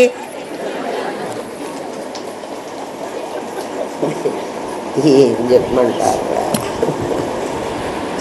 ఆత్మ సతు విజ్ఞేయ. విజ్ఞేయ, జ్ఞేయ అని చెప్పటం లేదు. జ్ఞేయం ఎవరు అంటే జ్ఞానానికి జ్ఞేయం ఉండాలి. జ్ఞానం ఎవరు అంటే నా గాలి, నా ఈశ్వరుడు. నా ఈశ్వరుడు జ్ఞానం. వాడికి జ్ఞేయం ఏది అంటే నా శరీరమే. ఒక్క శ్లోకంలో భగవద్గీత ఎంత చెప్పిందో వినండిరా. ఊరికే ఆ శ్లోకం చదువుకోవాకండి. అర్థం లేని చదువు వ్యర్థం. అర్థమైతే అది సార్థం, అర్థమైన చదువు. లేకపోతే వ్యర్థం. నువ్వు ఆలోచించు. సా ఆత్మ సతు విజ్ఞేయ. ఆ ఆత్మ తెలుసుకోవలసిన ఆత్మ అది. ఏది? ఇది కాదు. అయితే ఇది తెలిస్తే తప్ప అది తెలియదు. ఇది తెలిస్తే అది ఎట్లా తెలుస్తుందండి అంటే, ఎప్పుడైతే నీకు జీవేశ్వరుడు ఇద్దరూ తెలిసారో, ఇద్దరు తెలిసారు కదా, ఒకడు హం, ఒకడు సహ, సోహం అని ఇద్దరు తెలిసారు కదా. వాళ్ళిద్దరు ఎవరు అంటే ఒక సద్విశేషం, ఒక చిద్విశేషం. దాని వెనక తెలిసింది అని మాట్లాడుతున్నావే, ఆ ఇద్దరిని తెలుసుకునే నువ్వు వేరుగా ఉంటావా, అక్కడ ఉంటావా? సాక్షిగా నువ్వు ఉంటావు కదా. ఆ సాక్షి పేరేమిటి? సామాన్యం. అది ఆత్మ. ఏ ఆత్మ అది? అది ప్రత్యేక ఆత్మ. ప్రత్యేక్, అది నీ లోపల ఉన్న ఆత్మ. నా లోపల ఆత్మగాక బయట ఇంకొక ఆత్మ ఉందా? ఆత్మ నేనైతే పరమాత్మ నీవవుతావు అని వాళ్ళు ఎవరో పాడుతుంటారు. పిచ్చివాళ్ళు కదా. వాళ్ళు పిచ్చివాళ్లే ఖచ్చితంగా. ఎందుకంటే తెలియకుండా కానని వాని నూతగుడి కానని వాడు విశిష్ట వస్తువును కానని భంగి. ఓ గుడ్డివాడిని ఆసరాగా తీసుకుంటే ఇంకో గుడ్డివాడికి ఏం తెలుస్తుంది? ఏమీ తెలియదు. ఈ లోపల ఉన్నదాన్ని, అంటే ఆ సాక్షిగా ఉన్నటువంటి దాన్ని, జీవేశ్వరులను వేరు చేసి హంసమైనావు. ఇప్పుడు నువ్వు హంస ఏమైంది? పాలని నీళ్ళని వేరు చేసింది గొప్పదా? పాలు నీరు గొప్పవే. కాబట్టి పాలు నీరు ఎవరు? పాలు నేను, నీరు నీ నాది. ఆ రెండింటినీ వేరు చేసిన నేను సా ఆత్మ సతు విజ్ఞేయ. అది తెలుసుకో. అది తెలిస్తే ఏమవుతుంది? ప్రత్యక్ తెలిసినట్టు అవుతుంది. ప్రత్యక్ తెలిస్తే ఏమిటి లాభం? పరాక్ తెలుసుకుంటావు. ప్రత్యక్ అంటే నీ లోపలిది. అంతర్బహిచ్చ తత్సర్వం వ్యాప్య నారాయణ స్థిత. అప్పుడు తెలుస్తుంది. అంతర్ లోపల, బహి బయట. బయట లోపల ఎందుకు వచ్చిందిరా? కుండ వల్ల వచ్చింది. కుండ లోపల, కుండ బయట. అందుకని దీని పేరు ప్రత్యక్, దాని పేరు పరాక్. పరాకు ప్రత్యక్ అని ఇద్దరు లేరు. పరా ప్రత్యక్షితి రూప పశ్యంతి పరదేవత. పరా ప్రత్యక్ అంటే ప్రత్యక్ పరాక్ అనే రెండు లేవు. మధ్యని చర్మం ఒకటే అడ్డం. పరాక్కి ప్రత్యక్కి అడ్డం ఏమిటి మధ్యలో? కుండే కదరా అడ్డం. కుండ లోపల కుండ బయట అన్నామంటే కుండ అడ్డం, అవునా కదా? కాబట్టి కుండ ఇక్కడ ఏమిటి? నా శరీరం. నా శరీరం ఏమిటి? లోపలంతా రక్తం, మాంసం, ఎముకలు, కండరాలు అవన్నీ ఉన్నాయి. పైన మాత్రం ఒక లేయర్ ఉంది. ఒక లేయర్ కాదులే, 7 లేయర్స్. ఇది కూడా ఒక లేయర్లో మూట కడితే, మనం కూడా ఏదైనా ఒక పదార్థాన్ని గట్టిగా మూట కట్టాలంటే పల్సరి బట్టలో కడతామా కదా? అట్లా 7 లేయర్స్ ఉన్నటువంటి ఈ చర్మం, మన చర్మం 7 పొరలు ఉంది. దాని లోపలిదంతా లోపలిది, దాని బయటిదంతా బయటిది. దాని లోపలిదంతా నా నాది. నేను కూడా లోపలే ఉన్నా. నేనెవరు? గాలి. నాది తయారవడానికి ఇమ్మీడియట్గా చెప్పాలి మీకు, అది అర్థమైతే. నెమలి ఎట్లా తయారైందర్రా? అంతే కదా. లేకపోతే అదేమవుతుంది? వాసన అయి కూర్చుంటుంది. వాసన కాకుండా ఇంత పెద్ద ఆకారం పెట్టుకొని ఉందంటే దానికి బాగా గాలి కొట్టాం. నా లోపల కూడా బాగా గాలి కొట్టారు. బాగా కొట్టక్కర్లే, 12 అంగుళాల గాలికే నేను ఇట్లా తయారవుతా. ఆ 12 అంగుళాల గాలి పోతేనే ఇది మొత్తం పడిపోతుంది. కావాలంటే పదండి చూపిస్తా. ఎక్కడ? జమ్మి చెట్టు దగ్గర. చాలా అంత గాలి కొట్టక్కర్లే, కోడికి కొట్టినట్టు అసలే కొట్టక్కర్లే. ఉంది అక్కడ. ఏం వెతుకుతున్నావు? ఇదిగో ఇదిరా 12 అంగుళాల గాలి పోతే ఇది నా రూపం. ఇదిగో బాగా ఉన్నాయి ఇవి, మాత్రం భలే ఉన్నాయి నాకు. ఇదిగో 4 జీవుళ్ళు ఉన్నారా. వీళ్ళని ఇంకా జమ్మి చెట్టు దగ్గరికి పంపించేయచ్చు. వీళ్ళల్లో 12 అంగుళాల గాలి కొట్టామంటే అసలు మన శరీరం కంటే వీళ్ళే గొప్పవాళ్ళు. ఎందుకనో చెప్పనా? వీళ్ళు మళ్ళీ మళ్ళీ కొడితే కూడా పనికి వస్తారు.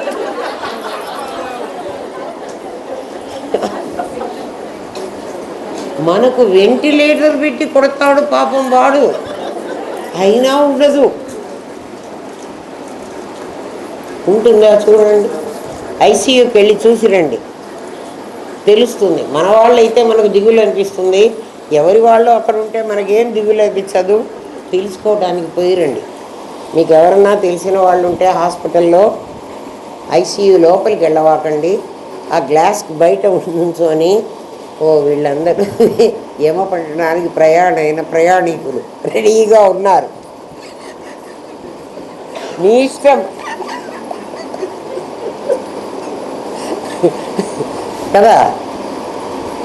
ఎయిర్పోర్ట్లో ఎట్లా అయితే ప్రయాణికులందరూ ఫ్లైట్ రాగానే ఎక్కడానికి సిద్ధంగా ఉంటారు, అట్లా సిద్ధంగా ఉంటారు అక్కడ ఐసీయూలో. వాళ్ళకి గాలి కొట్టి 12 అంగుళాల గాలి కదా నిలబెడుతోంది నన్ను. 12 అంగుళాల గాలి ఊరికే నిలబెట్టలే. 12 అంగుళాల గాలి ఏం జరుగుతోందంటే ఇక్కడే నేనే రాశాను. ఆసులో గొట్టమని ఉంటుంది. ఆసు, ఈ నేసేవాడికి ఒక చిన్న ఆసు అని ఉంటుంది. బట్టలు నేసే వాళ్ళ దగ్గరికి వెళ్ళి చూడండి, అది మాటకు ముందు ఇటు తిరుగుతుంది. ఇటు తిరిగితే ఒక పొర దారం ఇట్లా వేస్తుంది, మళ్ళీ వెంటనే ఇటు వస్తుంది, మళ్ళీ ఇంకొక పొర దారం ఇక్కడికి వేసుకుంటుంది.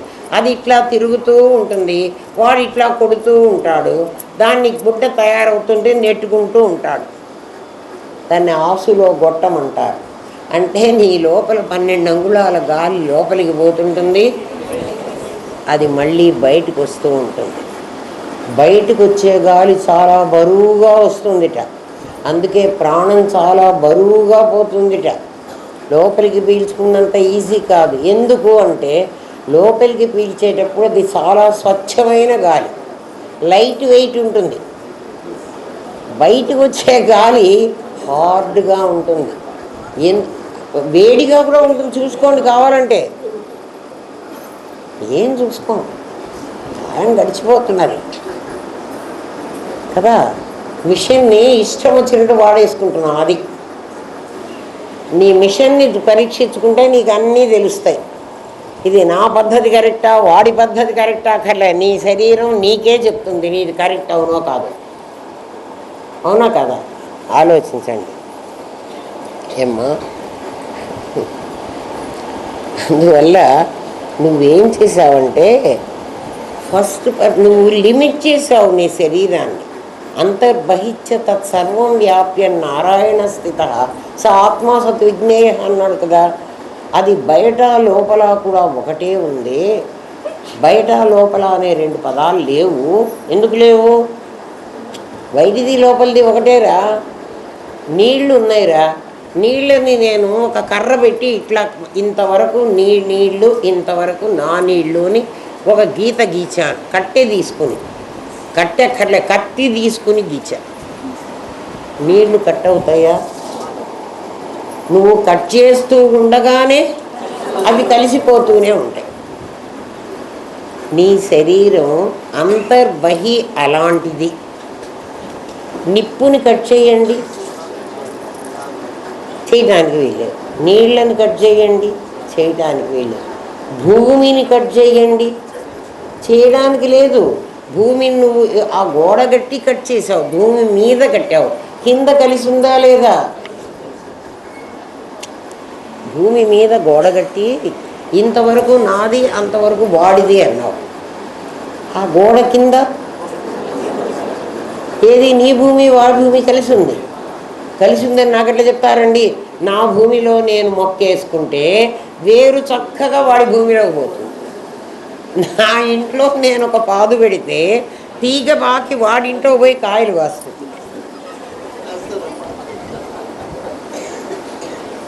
పంచభూతాలను నువ్వు లిమిట్ చేయలేవు. ఏ భూతాన్ని, ఆకాశాన్ని ముక్క చేయరా. ఇంతవరకు ఇండియా ఆకాశం, ఇంతవరకు ఆఫ్రికా ఆకాశం, అంతవరకు చైనా ఆకాశం కదా. మా ఆకాశం మీద మీ ఫ్లైట్ జరగకూడదు అని వాళ్ళు అంటున్నారంటే ఆకాశాన్ని పీస్ చేశాడా? చెయ్యలేడు. ఆకాశాన్ని చేయలేడు, గాలిని చేయలేడు, అగ్నిని చేయలేడు, నీళ్ళని చేయలేడు, నేలని కూడా చేయలేడు. చేసినట్టుగా అనుకుంటాడు, అంతేనా? అది ఇండియా ఆకాశం, అది చైనా వాడి ఆకాశం. చైనా వాడికి ఇండియా వాడికి పడదు కాబట్టి చైనా వాడి ఫ్లైట్ ఇండియాలోకి వస్తే కాల్చి పారేస్తాం. ఇండియా ఫ్లైట్ చైనాకు పోతే వాడు కాల్చి పారేస్తాడు అంటే ఊరుకుంటారా? అది మా ఆకాశం, ఇది మీ ఆకాశం అంటే ఒప్పుకుంటుందా? ఒప్పుకోదు. మరి నువ్వెందుకురా ఈ 5టిని పరిమితంగాని వాటిని పరిమితం చేసుకుని ఇది నా శరీరం, ఇది వాడు శరీరం, ఇది వాడు శరీరం, నీ బొంద శరీరం ఏమిరా నీకు? ఎందుకు పాపం చేస్తున్నావు? విభజించడానికి వీలు కాని అఖండమైన దాన్ని నువ్వెందుకు పీస్ చేసేసావు? ఎలా నేను చెయ్యలేదండి. మరి ఎట్లా చేసావురా? నా బుద్ధితో ముక్కలు చేసుకున్నా.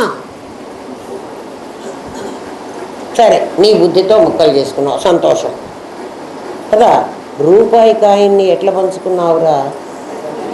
రూపాయి కాయిన్ని నువ్వేం చేయలే, నీ బుద్ధితో ఏం చేసావు? దాని వాల్యూ ఇప్పుడు కూడా దాని వాల్యూ పంచుతున్నావు. అందుకనే దీన్ని ఆభాస అన్నావు.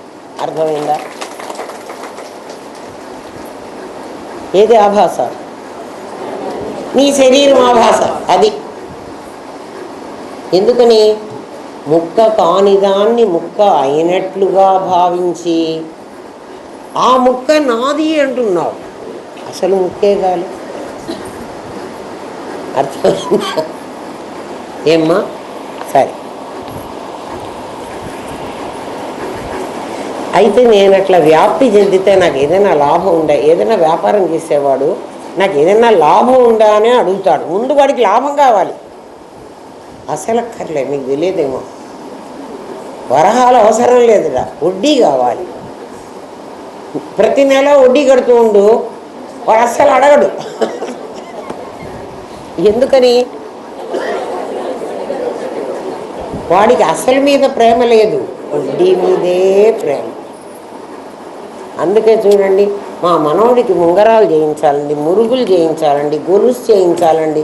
నీ కూతురికి చేయించుకోవే చాలు, మనవడి కదా నీకెందుకు, వాడి కొడుకు వాడు చేయించుకుంటాడు. అమ్మా అట్లా కాదు, వరహాల కంటే వడ్డీ ముద్దు.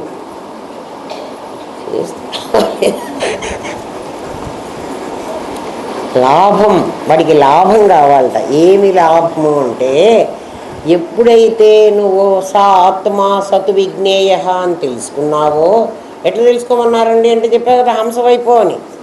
హంసవైపోతే ఏం చేశాను?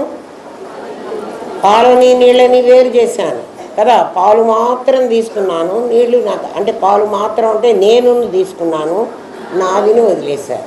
కానీ నాదిలో నేనులో కూడా తెలుసుకుంటున్న నేను వేరుగా ఉన్నానని తెలుసుకోగానే సా ఆత్మ, అది లోపల ఆత్మ అయిపోయింది కదా.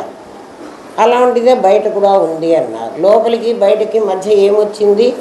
నా చర్మం అనేది అడ్డం వచ్చింది కదా, నా శరీరం అడ్డం వచ్చింది. ఇప్పుడు నువ్వు ఆలోచించమన్నాడు. ఏం ఆలోచించమన్నాడు? ఏ 5 భూతాలు కూడా విభజించడానికి వీల్లేదు కదా, మరి నా శరీరం కూడా అట్లా విభజించడానికి వీల్లేదు కదా. మరి నేను విభజించుకొని నాది అని ఎందుకు అనుకుంటున్నాను అంటే, ఇది నా బుద్ధిలో నేను విభజించానే కానీ యథార్థంగా ఇవి 2 ముక్కలు కాలేదు. నా బుద్ధిలో ఎలా విభజించాను అంటే, ఆ మధ్య గోడ కట్టి నా బుద్ధితో ఆ గోడ కట్టా. గోడ కట్టగానే ఏమైంది? అవతలది వాడిదైంది, యువతలది నాదైంది కదా. కానీ ఆ కింద మాత్రం వాడిది నాది లేకుండా భూమి నేను ఒకటే అంటోంది.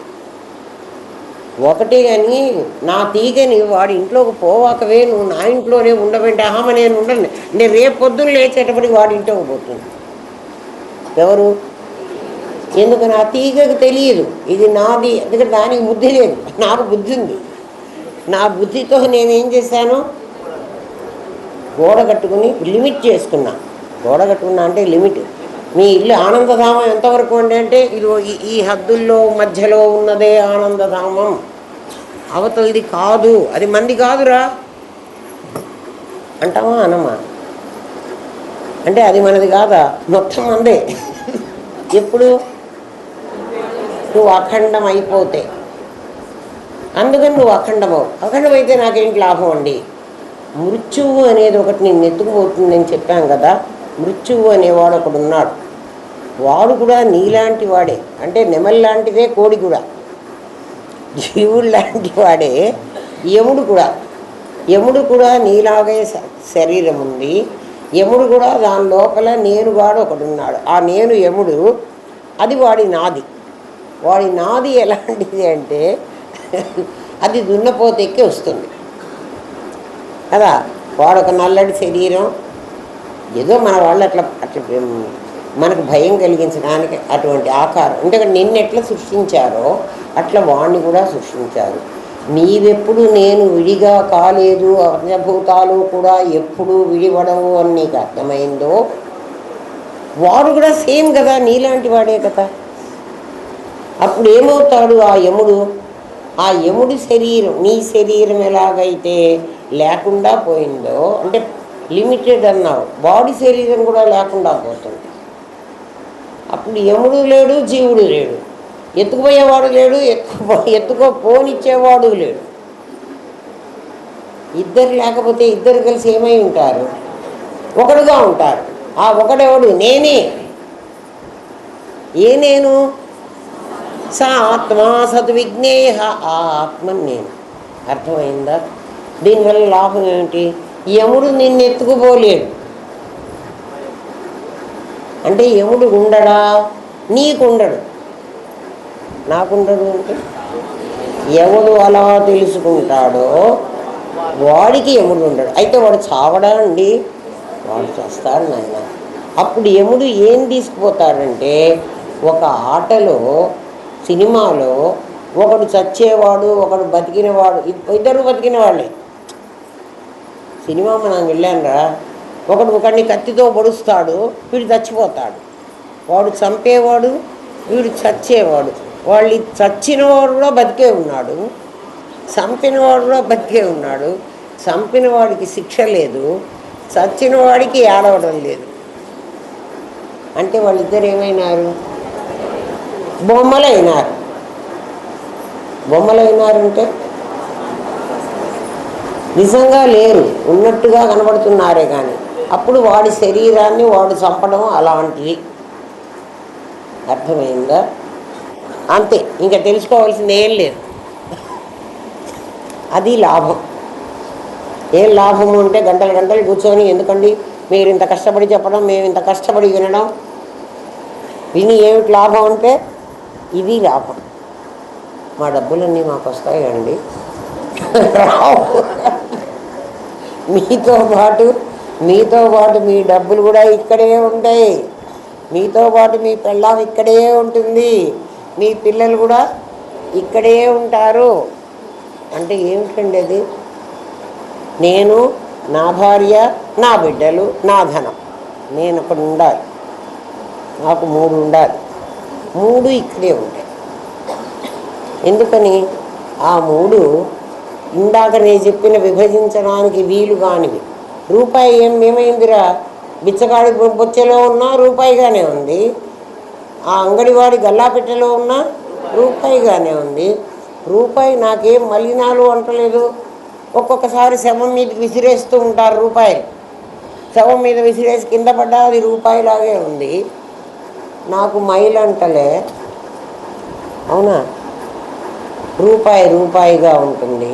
అట్లా నీ డబ్బులన్నీ ఇక్కడే ఉంటాయి. మనం చచ్చిపోతే మన డబ్బులు మనకు కూడా రావటంలా. ఎందుకు రావట్లేదు? అవి వచ్చేవి కావు, అవి ఆభాసలు. అరే మన డబ్బులు సింగపూర్ ఫ్లైట్ మెడ్రాస్లో ఎక్కామంటే, ఫ్లైట్ బయలుదేరింది అంటే నీ రూపాయికి వాల్యూనే లేదు. నేను రూపాయి ఇస్తాను, కాసిన మంచినీళ్ళు గొంతులో పోయండిరా నాయన, 500 నోటు ఇస్తాను అంటే వాడు ఒక నీళ్ళ బాటిల్ కూడా ఇయ్యడు. మన దేశంలో అయితే అడుక్కుంటే అన్నా ఇస్తాడు. ఆయన నాకు దాహం వేస్తోందిరా, నాకు డబ్బులు లేవు, ఒక బాటిల్ మంచినీళ్ళు ఇయ్యరా అంటే అది భారతదేశం కాబట్టి ఇస్తాడు. వేరే కంట్రీస్లో ఇవ్వడు, ఊరికే అసలు ఇవ్వడు. డబ్బులు పెట్టి కొనుక్కోమంటాడు. నేను 500 నోటు ఇస్తానంటే అవే నీ నోటు నాకు జర చించి అవతల వారేసుకోమంటాడు. నీ డబ్బులు చెల్లవు. ఇక్కడే చెల్లకపోతే ఒక దేశం నుంచి మరో దేశానికి పోతే, యమలోకానికి కూడా స్వర్గానికి పోతే నీ బోడి డబ్బులు చెల్లుతాయా? చిల్ల పెంకులవి ఆలోచించుకో కదా. ఈషణత్రయాల్లో మొట్టమొదటిది నీకు నీ ప్రాణం తీస్తున్నది, నీకు అర్థం కావటంలే. ఆయుష్ వెళ్ళిపోతున్నది, పరమాత్మను తెలుసుకోలేదు, తెలుసుకోవడానికి అవకాశం లేదు. అంతే. అది ఏం మనోబుద్ధి చిత్త అహంకారాలు అనే మిథ్యాత్మను సృష్టించి అదే నేను అనుకుంటున్నావు. మిథ్యాత్మ అక్కడ గోడగట్టి ఇంతవరకు నాది అని పృథ్వీని నేను అంటున్నాను. ఈ పృథ్వీ ఒకప్పుడు మా నాన్న ఇది నాదన్నాడు, మా తాత కూడా ఇది నాది, నేను సర్వ హక్కులతో నా కొడుక్కి రాసిచ్చానన్నాడు మా తాత. మా నాన్న కూడా నాకు రాసిచ్చాడు, నేను ఈ మొత్తం నా కొడుక్కి రాసిచ్చేశాను, వాడి మనవడికి రాసిచ్చేశాడు. ఇది ఎవడిది అని భూమి అడుగుతోంది నన్ను. నేను ఎవడిదాన్ని ముందు నాకు చెప్పు. నా దగ్గర వాయిస్ లేదు. ఓ భూమి, నువ్వు నీదానివే, నేను నిన్ను కొన్నాళ్ళు వాడుకున్నాను, అందుకని నువ్వు నాకు అమ్మవి, నన్ను తర్వాత పంపించేసేయి. అందుకంటే నీ దగ్గర నుంచి నేను వాడుకున్నా కాబట్టి నన్ను నీ లోపల దాచిపెట్టుకో.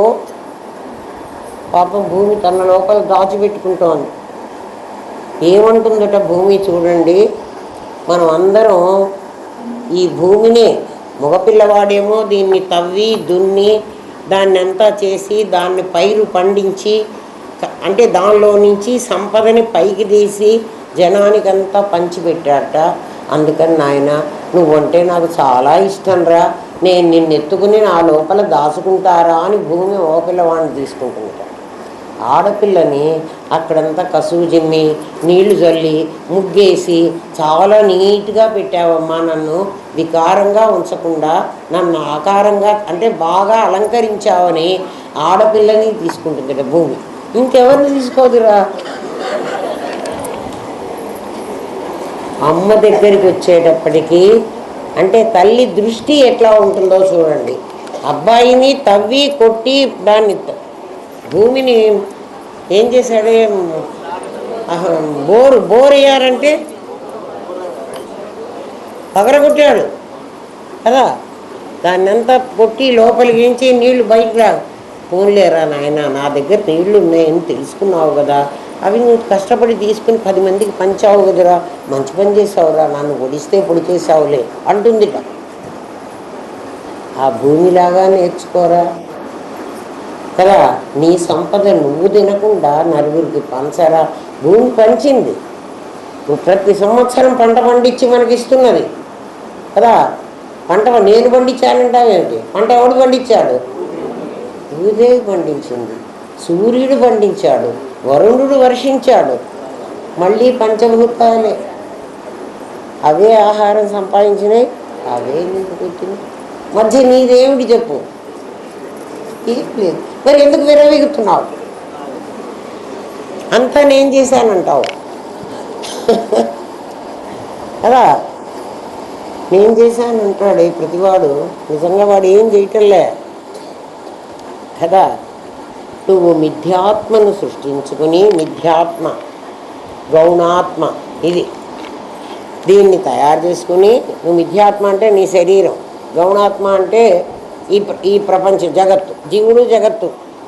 మిథ్యాత్మ గౌణాత్మ వాళ్ళిద్దరి పేరు అంటే ఆత్మలు కాదు, ఆత్మలాగా బిహేవ్ చేస్తున్నారు, నటిస్తున్నారు, దొంగలు. అది కన్నే కానీ గుడ్డి కన్ను, గుడ్డి కన్ను కన్నులాగే ఉంటుంది. దానివల్ల ఇంత లాభం కూడా లేదు. మరి నీ వల్ల ఏం లాభం ఉందో ఆలోచించుకో. అది చూడలేదు. ఎప్పుడు నీవు దాన్ని నేను అనుకున్నావో, జగత్తు గౌణాత్మై నీకంటే వేరైంది. లిమిటెడ్ శరీరాన్ని నేను అని ఎప్పుడైతే అన్నావో, నాది అనరా, నేను అనవాకు, ఇది నాది. నువ్వు మాటల్లో నాదేనే అంటావు, మళ్ళీ సడన్గా నేనంటావు. మళ్ళీ చూసుకో. ఎప్పుడు నువ్వు దాన్ని నేను అన్నావో, జగత్తు గౌణాత్మయి నీకంటే వేరైంది. ఆధ్యాత్మిక, ఆదిభౌతిక, అధిదైవతం అనే 3 రూపాలలో అది నీ మీద విజృంభించింది. అది 99%, నువ్వు 1% అయిపోయింది. నేను ఒక్కడిని అయిపోయినాను. ప్రపంచం నాకంటే చాలా పెద్దదైంది. మైసూర్ పాకు ముక్క నేను ముక్క చేసుకుని తీసుకునేటప్పటికి పల్లెల్లో మైసూర్ పాకు అంతా వేరైపోయింది. అది నా మీద విజృంభిస్తున్నది కదా. వర్షం వచ్చినా నేను తట్టుకోలేను, గాలి వచ్చినా తట్టుకోలేను, వేడి వచ్చినా, ఎండాకాలం అబ్బా ఎంత వేడిగా ఉంది, తట్టుకోలేను. ఎందుకని అంటే నేను లిమిటెడ్ అయిపోయినా. అందువల్ల నాకు ఈ ప్రపంచం అంతా చాలా 99%, అది నేను 1% అయిపోయినారా. ఇంకా మీరు ఏం లెక్క వేసుకుంటారో వేసుకోండి. గుణం అంటే అభిమానం. 99ని నువ్వు అభిమానిస్తున్నావు. అభిమానించేవాడిని నేను ఒకటి లేకపోతే మిగిలిన వాళ్ళందరూ సున్నాలైపోతారు. 1 పెట్టగానే 1 0 అయితే 10 అయిపోయింది. 2వ 0 పెట్టేటప్పటికి 100 అయిపోయింది. నా వాల్యూ పెరుగుతోంది చూడు. నేను ముందు మా అమ్మ నాన్నకి నేను ఒక కొడుకుని, మా ఇంట్లో నేను ఒకండి, అవునా కదా. మా ఇంట్లో ఎవరెవరు ఉంటారు? మా అమ్మ, మా నాన్న, మా నాయనమ్మ, మా తాత కదా, మా అన్నయ్య, మా అక్కయ్య నేను, నా తమ్ముడు, నా చెల్లి. ఎంతమంది మేము ఉన్నాం? ఇంతమంది ఉన్నాం. అందులో నేను కూడా ఒకడిని. మా ఫ్యామిలీ సర్టిఫికెట్ తీయండి. అందులో నేను ఒకడిని. ఆధార్ కార్డు, నా ఆధార్ కార్డు ఒక నంబర్. మా ఇంట్లో ఉన్న 10 మందిలో నేను ఒకడిని. మెల్లగా నేను పెళ్లి చేసేసుకున్నారా అంటే నా పక్కన ఒక సున్న బిడ్డారా. నేను కాస్త 10 అయిపోయినా, ఒకడు 10 అయినాడు. చూడండి, అంతటితో కాలేదురా, నాకు ఒక కొడుకు పుట్టాడురా. కదా కదా మేము ముగ్గురం, 3 అంకెలు వచ్చినాయి మాకు. నాకు కూతురు కూడా పుట్టిందిరా. ఈ 4 అయ్యేప్పటికంటే నేను 1000 అయిపోయినా. 1000 అయిపోయేటప్పటికీ వాళ్ళందరూ వాళ్ళు సింగిల్ డిజిట్స్లో ఉన్నారు. ఎవరెవరు? అమ్మ, నాన్న, వాళ్ళు ఒక్కొక్కళ్ళే ఉన్నారు. అన్నయ్య ఒకడే, తమ్ముడు అంటే ఒకడే కాదు, అన్నయ్యకి కూడా ఇట్లా వాడికి కూడా 4 డిజిట్స్ వచ్చినాయి. అందరికీ 4 అయిపోయి వాడి ఫ్యామిలీ వాడికి వేరే, వీడి ఫ్యామిలీ వీడికి వేరే, వీడిది వీడికి వేరే, నాది నాకు వేరే. ఒకటిగా ఉన్న నేను సున్నాలు కలుపుకుండేటప్పటికీ ఎన్ని ఫ్యామిలీస్ అయిపోయినాయి. మేమందరం వేరు అయిపోయినాం. వేరు అయిపోతే నష్టం ఏమిటా నాయన అంటే చాలా పెద్ద నష్టం ఉంది. ఎందుకంటే నేను వీళ్ళని అభిమానించడం మొదలు పెడితే వీళ్ళు నాకు ద్వేషం మొదలైంది. ఏదన్నా ఒక వస్తువు ఉంటే నా పెళ్ళానికి, నా కొడుక్కి, అక్కడ ఇది ఒకప్పుడు మా అమ్మ ఏం చేసింది? అది కొన్నదే మా అందరికీ సమానంగా పెట్టింది. తలా కొంచెం అన్నా పెట్టింది. ఇప్పుడు పుల్లారెడ్డి స్వీట్ ప్యాకెట్ కొనుక్కుంటే నేను గదిలో దాచిపెట్టుకుని మా నలుగురికి పెట్టుకుంటే పర్వాలేదు. పైగా నేను ఏమంటానో తెలుసిన మాయ ఎంత గొప్పదో. వాళ్ళందరికీ పెట్టాలంటే కావద్దా అండి? ఈ నలుగురికి నా రెస్పాన్సిబిలిటీ, అందుకని వీళ్ళకి పెడతా. ఏమిరా అట్లయిపోయినా ఆలోచించరా కదా. అంటే 1ల స్థానంలో ఉన్న నీవు 10ల స్థానంలోకి వచ్చేటప్పటికి నువ్వు 10 అయిపోయినావు. నీకు 1 పక్కన 0 పెట్టామంటే నేను 10ల స్థానంలోకి పంపించాము. 100ల స్థానంలోకి వచ్చేటప్పటికి ఇంకా పెద్దవాడిపోయినావు. 1000ల స్థానంలోకి వచ్చేప్పటికి ఇంకా పెద్దవాడివి అయిపోయినావు. నాకో కూతురు, నాకో అల్లుడు, నాకో కొడుకు, నాకో కోడలు, నేను మా ఆయన. ఇప్పుడు మేము 6 ఒక ఫ్యామిలీ. ఇంటూరు డివైడెడ్ బై అయిపోయినాయి. ఆలోచించండిరా, ఇదే సంసారం. ఏమ్మా, నా భార్య, నా బిడ్డలు, నీ సున్నాలన్నీ చూడు, నా భార్య, నా బిడ్డలు, నా ఆస్తిపాస్తులు, నా క్వాలిఫికేషన్, వీటన్నిటి మీద నాకు అభిమానం అయిపోయింది. చూడు, చిన్నప్పటి నుంచి ఒకే రక్తం పంచుకుని ఉన్న నీ తమ్ముడు నీకు వేరేవాడైనాడు కదా. ఎక్కడి నుంచో వచ్చి నీకు జాయిన్ అయిన నీ భార్య, నేను మా తమ్ముడు విడిపోయినామండి. నా భార్య నేను విడిపోలేదండి. నీ భార్య నువ్వు విడిపోవద్దురా మాట చెప్తున్నా. అంటే నీ తమ్ముడిని నీ నుంచి వేరు చేసుకోవడానికి నీకు అసలు ఏం బాధ కాలే. ఆలోచన చెయ్యండిరా. అందుకని బ్రహ్మ విద్య నేర్చుకోమంటున్నాం. అయితే మీరు అన్ని ఉన్నదంతా వాళ్ళకి పెట్టమంటారండి? ఎవరికి పెట్టేది లేదురా. ఎవడు తెచ్చుకున్నది వాడే తింటాడు. ఎవరికి పెట్టడానికి ఈశ్వరుడు అక్కడ అడ్డం పడతాడు. నువ్వు పెట్టాలన్నా పెట్టనివ్వడు. వాడు తిన్నా వాడికి వాంతెన్నా చేయిస్తాడు. కానీ వాడికి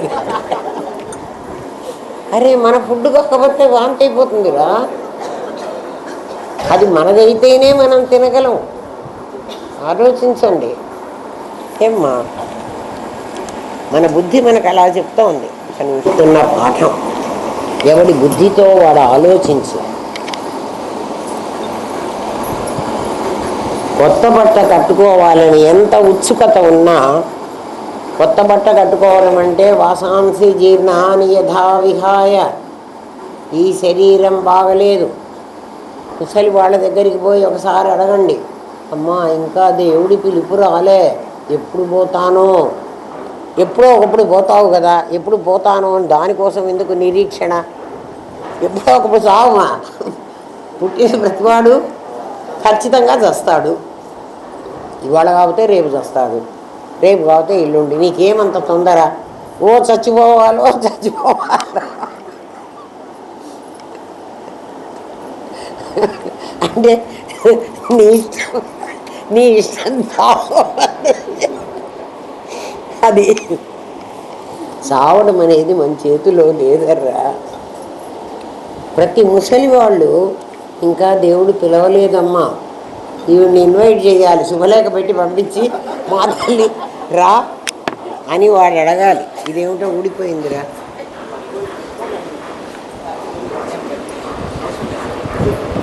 ఏ అవసరం లేదా? సరే పో.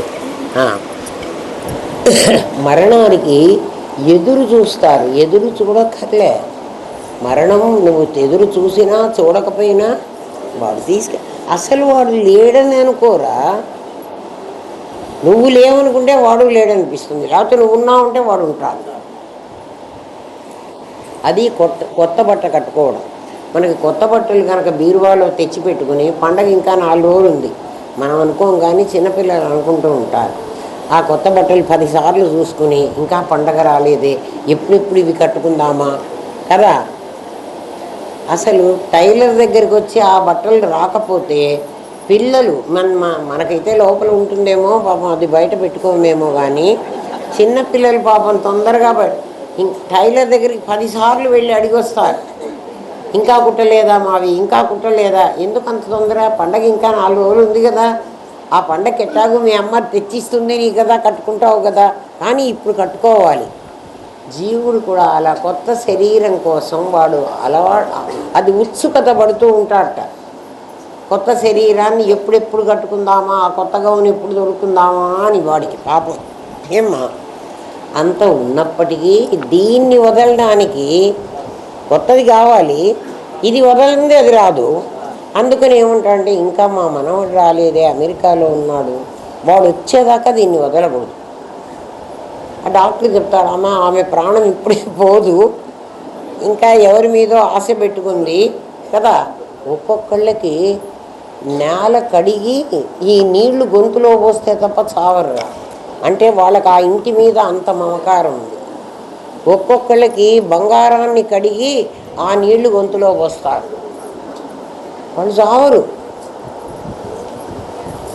ఆలోచించి జీవుడు ధనంతో ఎంత ముడిపడ్డాడో తెలివి ఉండగానే ఆ ముడిని నువ్వు వదలుచుకో.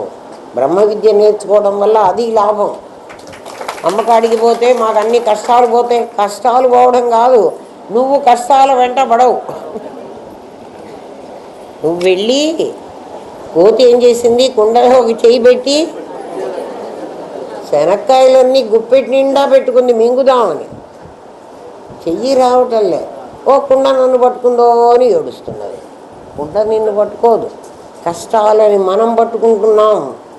ఎవరికైనా ఏ కష్టమన్నా వచ్చింది అంటే కష్టానికి కాజ్ ఏంటో కనుక్కోండి ముందు.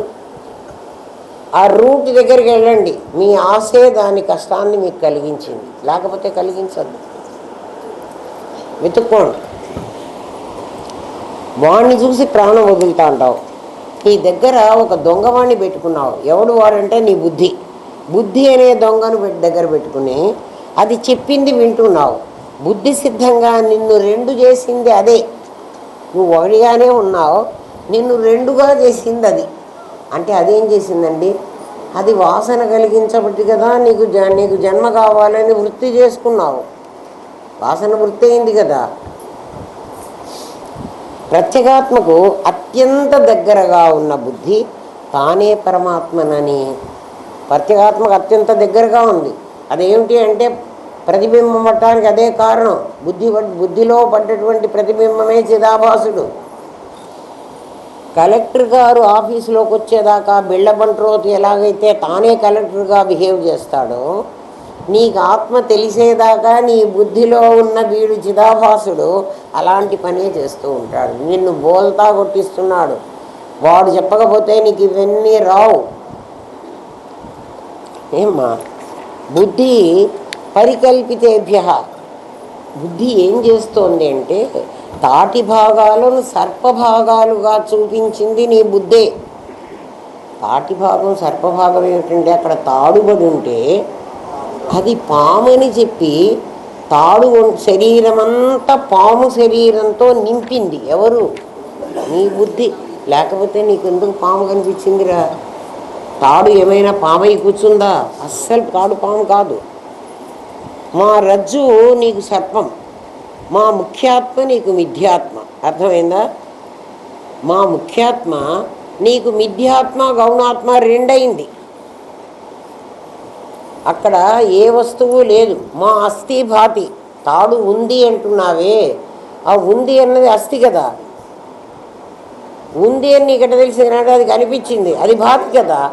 అస్థి భాతి విడిపోకుండా ఉన్న రెండు పదార్థాలు నీకు తాడుగా పాముగా కనిపించినాయి. అస్థి భాతి అనే రెండు నీకు ఎలా కనిపించాయి? తాడుగా పాముగా. అంటే ఇక్కడ ఏం కనిపించాయి?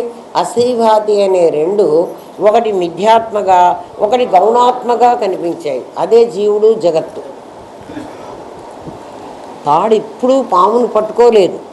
లేని పాము తాడును గట్టిగా పట్టుకుంది. లేని పాము తాడును పట్టుకుంది. అందుకనే తాడు నీకు పాములాగా కనిపిస్తోంది. అదే మిథ్యాత్మకు అహం. ఏది పట్టుకుంది అంటే నీ దగ్గర అహం అనేటువంటిది. అహం శరీరంతో చేరితే అహం కారం అవుతుంది. అహం పరమాత్మతో చేరితే అహం సహా అవుతుంది. అహం సహా అహంస. అహం కారంతో చేరితే, కారం అంటే గుణాలు, సత్వరజస్తమో గుణాలు, వాటితో చేరితే అహంకారం అవుతుంది. అదే ఈగో. ఎక్కడుంది? ఒక అహం అనేది ఇటువైపు చేరితే దేహభావన కలిగి నీకు అహంకారం అవుతుంది, నామరూపక్రియలతో చేరితే. అదే అహం సహాతో చేరితే అహం సహా హంస అయిపోతుంది. హంస అయిపోతే ఏమిటి లాభం?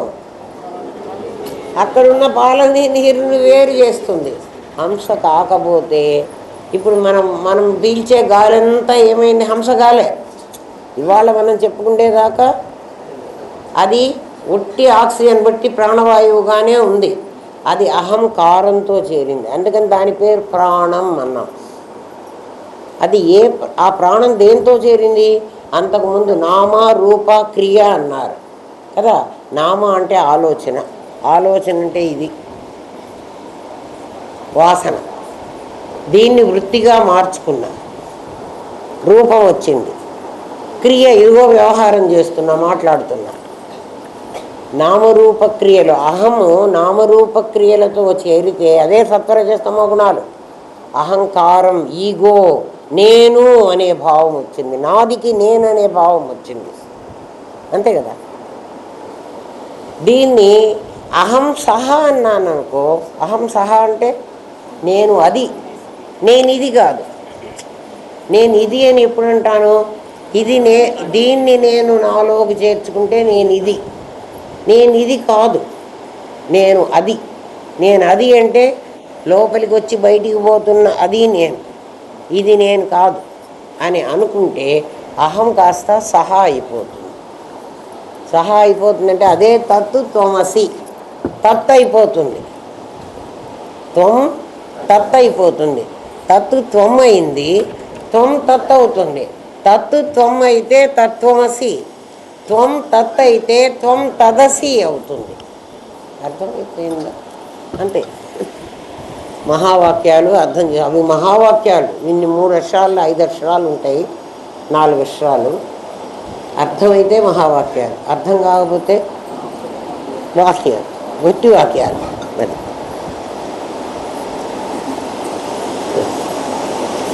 మిథ్యాత్మకు అహం, గౌణాత్మకు మమ.